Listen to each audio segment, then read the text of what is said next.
Mi experiencia como profesor de español como lengua extranjera, tengo que decir que soy licenciado en lenguas extranjeras, entonces mi carrera profesional inició enseñando francés e inglés en diferentes contextos, pero sobre todo a niños y adolescentes. Y luego con el tiempo y por azares del destino llegué a enseñar español como lengua extranjera en una universidad privada en Medellín, específicamente en la Universidad de AFIT. Y llegué allí debido a que hacía parte de un proyecto de investigación en el cual había algunas tareas que estaban relacionadas con la creación de un material para la enseñanza del español como lengua extranjera. En estos cursos tenías más o menos de 1 a 6 estudiantes máximo, enseñaban diferentes niveles y me concentré al final de mi trabajo allí en los niveles superiores, más o menos del B1, B2 y partes del C1. Lo que más me gustaba enseñar en estos niveles era llevar a la cotidianidad del aula, la cotidianidad de la comunicación nativa, de algunos asuntos o temas muy complejos que se deben abordar en estos niveles avanzados. Y lo que más me gusta en general de la enseñanza de español como lengua extranjera es la posibilidad de ver en cada aula un mundo y diferentes perspectivas sobre una misma temática. Un asunto que también fue muy importante en mi carrera profesional fue que luego de estar en los cursos de extensión en la Universidad de AFIT, pasé a enseñar español en Trinidad y Tobago en una dependencia o en varias dependencias del gobierno.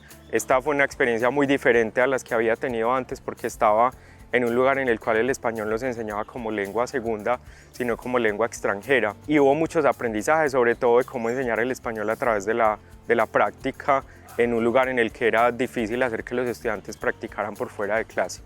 Y por último, empecé a coordinar los cursos de extensión en la Universidad de Antioquia que se ofrecían al público de diferentes partes del mundo y en diferentes modalidades. Y no solamente coordinaba estos cursos de extensión, sino también algunas iniciativas con la Dirección de Relaciones Internacionales. Mi experiencia con el tema de la enseñanza de español como lengua extranjera, segunda o adicional, empieza en el 2004, es decir, que ya casi voy a cumplir 20 años. Llegué a esta profesión sin querer, fue algo que sucedió paulatinamente. Originalmente soy comunicadora social y me fui a Estados Unidos en el 2003 a hacer una maestría en estudios hispánicos, en literatura básicamente. Y parte de la beca era la contraprestación, enseñar español a los estudiantes de pregrado que tomaban español como lengua extranjera en la universidad en los cursos básicos, nivel 1, nivel 2. Entonces empecé como contraprestación pues a mis estudios y me fui enamorando lentamente del tema. Digamos que la experiencia mía ha sido variada porque estuve enseñando en Estados Unidos durante 9 años, en esa universidad durante la maestría y luego en el doctorado, que también tenía una beca. Enseñé allá a estudiantes que tomaban cursos básicos de español, pero luego también enseñé unos cursos más específicos como gramática avanzada, literatura hispánica, civilización y cultura, bueno, cursos como de este estilo. Y luego llegué a Colombia en el 2012 y comencé a trabajar en el programa de español para extranjeros de la Universidad de AFIT, ¿cierto? Con estudiantes que tomaban cursos intensivos de 4 horas todos los días y luego ya en la formación a futuros docentes de ELE en Bolivariana aquí en la Universidad de Antioquia, tanto en extensión como ahora en el pregrado. Y finalmente desde el 2020 he incursionado en las clases online, en una plataforma que se llama Italki, que también pues es una experiencia un poco diferente. ¿Qué me gusta de enseñar español? Me gusta todo. Yo creo que esta es definitivamente mi nicho. Llegué a él por casualidad, pero me quedé por amor. Me encanta el contacto con personas de otros países, de diferentes culturas, el intercambio pues que se da en clase entre los estudiantes y yo pues también aprendo mucho. Me gusta mucho que usualmente los estudiantes que tenemos en ELE son personas muy motivadas por la lengua, por la cultura, que llegan a estudiar español porque les encanta Latinoamérica, Colombia, nuestra música, nuestra comida. Entonces también yo creo que los profesores de ELE somos como embajadores de la cultura hispanoamericana, de la cultura colombiana en específico y no solo de la lengua. Entonces yo creo que eso es como lo que más disfruto.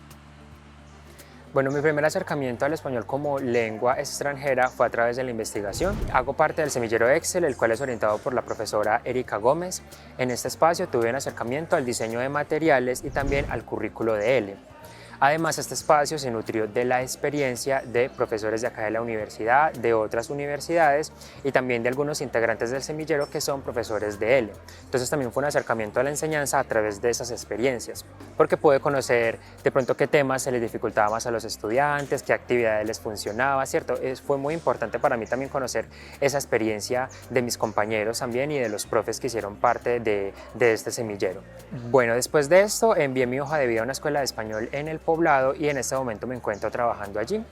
Además, me encuentro en la construcción de mi trabajo de grado en la licenciatura en Literatura y Lengua Castellana y mi trabajo de grado está enfocado en el español como lengua segunda. Lo que más disfruto de ser profesor de él es que mis estudiantes me enseñan muchas cosas. Es una posibilidad para expandir los horizontes, para expandir la mirada, ¿cierto? Ver el mundo desde otra perspectiva, porque ellos te enseñan particularidades sobre la cultura o incluso sobre su lengua nativa.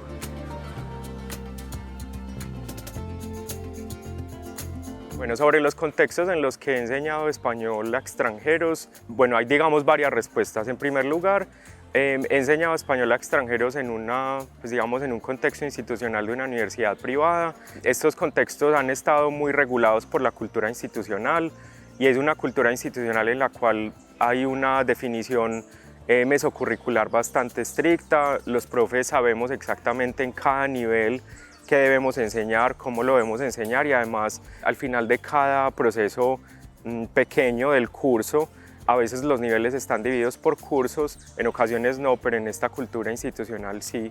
Entonces al final de cada curso en esta universidad privada pues había un examen estandarizado que medía las 4 competencias clásicas o tradicionales y nosotros debíamos presentarlo. Este contexto de esta universidad privada digamos que era bastante particular porque a la vez que se medía al estudiante, en parte se medía el profesor y la posibilidad que el profesor tenía para evidenciar en las evaluaciones de los estudiantes que habían aprendido, que se habían apropiado del contenido. Algo interesante también de esta misma cultura institucional era que constantemente nos invitaban a que en vista de que estamos en un proceso de enseñanza de español como lengua segunda, hubiera una intervención constante o una invitación constante a que los estudiantes vivieran la ciudad.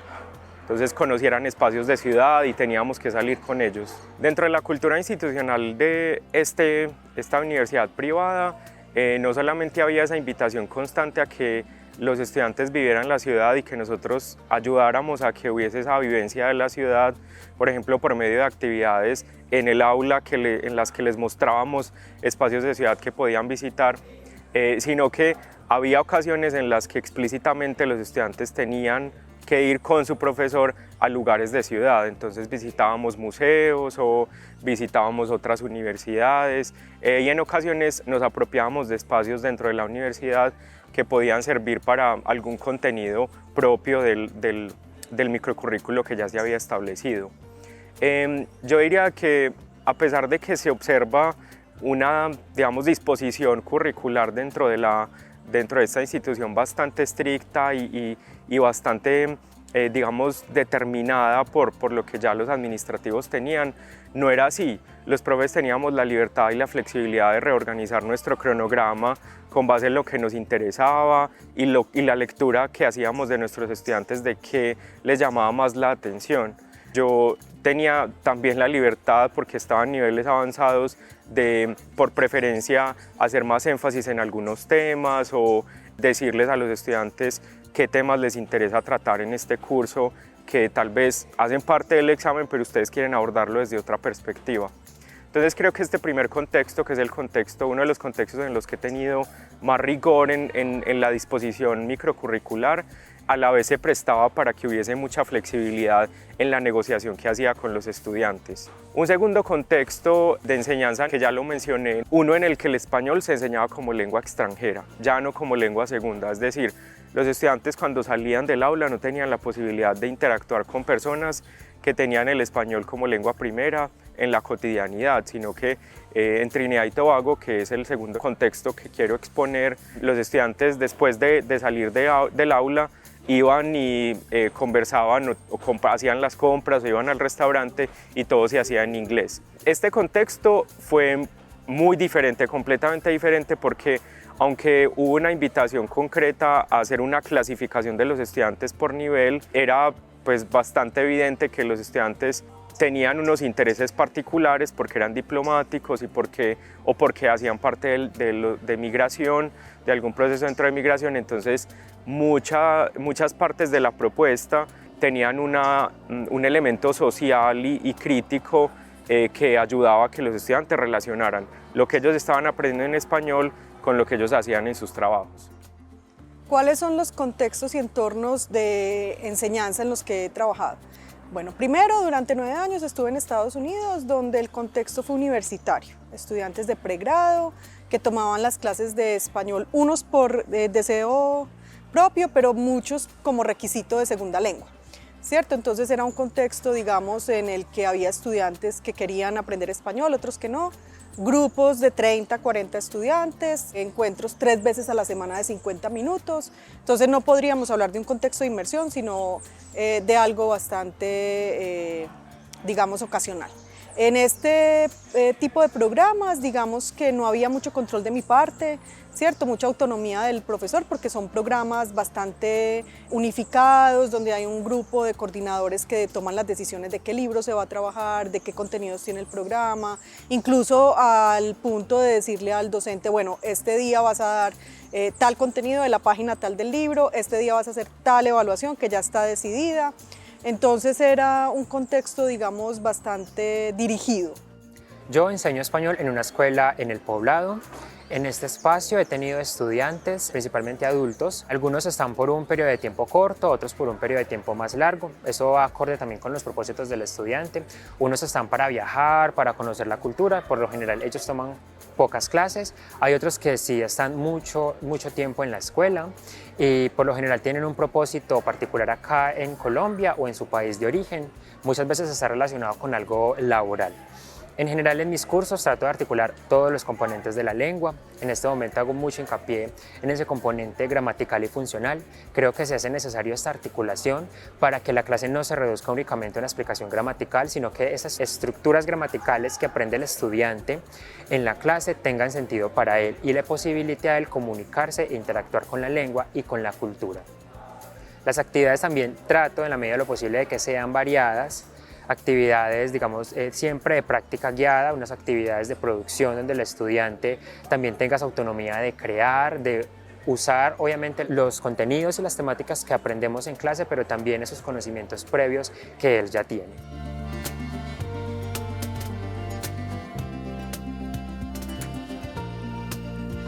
En Trinidad y Tobago había una particularidad adicional y es que a diferencia de lo que sucedía en el contexto de la universidad privada en la cual trabajamos por tareas comunicativas, en Trinidad y Tobago decidimos trabajar por un proyecto de aula. Entonces esto dispuso el currículo y la organización de las unidades de forma muy diferente, porque los estudiantes tenían microtareas durante el proceso de enseñanza y aprendizaje que iban en sintonía con la forma de enseñanza y la forma de apropiación de los contenidos. Y además de estas microtareas, los estudiantes hacían algunas actividades en grupo y otras de forma individual que contribuían a la producción final de un proyecto que habíamos definido. Los estudiantes de los primeros niveles hicieron un noticiero. Fue muy interesante porque los estudiantes de estos niveles, digamos, no se espera de ellos que tengan una producción oral tan alta, pero tenían todo el guión preparado, así que pudieron hacer un contraste muy interesante y un viaje por los diferentes países hispanos, a la vez que utilizaban elementos que habíamos explorado de corte descriptivo en los niveles iniciales. Y los estudiantes que estaban en los niveles superiores tomaban la decisión de en qué área querían especializarse que tuviera alguna relación con su interés y el español como lengua extranjera. Entonces teníamos proyectos como gastronómicos o cómo a través de la gastronomía podía mejorarse el relacionamiento entre los países hispanos y Trinidad y Tobago, o había otros que pues por su trabajo, por ejemplo en migración, veían la importancia de reconocer muy bien los contextos hispanos o los contextos latinoamericanos. Entonces esto fue un antes y un después para muchas de las cosas que yo hacía porque había trabajado en proyectos de aula, pero en contextos muy especializados o universitarios, pero ahora aplicado a la enseñanza del español como lengua extranjera tuvo mucho más sentido porque los estudiantes vieron en esta posibilidad de crear un resultado final una nueva oportunidad de aprendizaje. En el 2012, que comencé a dar español a extranjeros en la Universidad AFIT, pues fue muy diferente, ya hacía un contexto de inmersión en un programa que tenía cursos intensivos y semi-intensivos. Yo siempre trabajé en el intensivo, o sea, donde los cursos duraban 2 semanas, 4 horas todos los días. Aquí, obviamente, el flujo de contenido mucho más intenso, más rápido, sesiones de 4 horas con grupos de máximo 8 personas, pero muchas veces grupos de un estudiante, es decir, personalizado casi, donde había un libro y había un sílabo y había una evaluación final programada, pero tenía mucha más libertad de crear material, de hacer evaluaciones extra, de pronto hacer salidas pedagógicas con los estudiantes, de acomodarme un poco más también a las necesidades específicas del grupo y obviamente pues donde ya los estudiantes no eran tan homogéneos porque en Estados Unidos digamos que eran más o menos todos estudiantes salidos del colegio, de más o menos las mismas edades, de lengua primera 1, de una cultura similar y aquí estudiantes de edades totalmente diferentes, de países de todas partes del mundo, muchos aprendiendo español como primera, segunda lengua, que no tenían, por ejemplo, conocimientos de cómo se aprende una lengua segunda o extranjera, algunos sí con un inglés como puente, edades también muy variadas, entonces es un contexto completamente opuesto al anterior y, como les digo, con mucha más autonomía. Y finalmente, desde el 2020, empecé a enseñar clases en una plataforma online que se llama Italki, donde pues cambia completamente. Son clases online, 1 a 1, son estudiantes que quieren mejorar el español, aprender el español, que muchas veces tienen 1 o 2 clases por semana, pero donde todo es muy consensuado. Es decir, aquí sí los contenidos, la metodología, si hay evaluaciones o no, es algo que se pacta, digamos, desde el inicio entre el estudiante y el docente. Entonces el docente tiene mucha decisión en cuanto a la metodología y bueno, pero también el estudiante decide como exactamente qué es lo que quiere aprender. En general, en mis clases trato de articular varios componentes de la lengua. Hago hincapié en el componente gramatical y el componente funcional, para que las estructuras gramaticales que aprendemos en clase con los estudiantes adquieran sentido y también adquieran un uso, que el estudiante pueda encontrar en ellas un uso y una posibilidad para comunicarse. Las actividades también trato de que sean variadas y que incluyan algunos elementos culturales. Actividades, por ejemplo, al principio de la clase un poco más cerradas, como conjugar el verbo, como ordenar las palabras para construir una oración, y otras actividades que va a implicar mayor exigencia para el estudiante. Les va a implicar también construir un discurso, como por ejemplo un juego de roles o darles una situación o una pregunta en la que ellos deben de narrar, describir o incluso dar su opinión frente a algo.